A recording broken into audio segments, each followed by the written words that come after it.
Welcome back. If you've been getting constant notifications every time someone follows you on Instagram and it's starting to feel overwhelming, you're not alone. The good news is that with the latest update on the Instagram app for PC, you can easily turn those notifications off in just a few steps. Let's walk through it together. First, go ahead and open the Instagram app on your PC. Make sure you're logged into the account where you want to manage your notifications. Once you're on the main screen, look toward the bottom left corner. You'll see the menu icon with 3 horizontal lines. Click on that to open up more options. From there, find and click on Settings.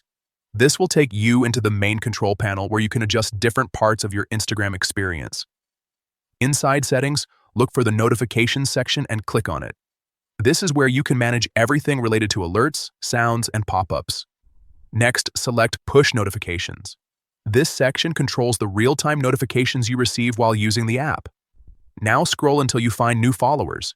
This is the setting responsible for notifying you whenever someone new follows your account. Under New Followers, simply select Off.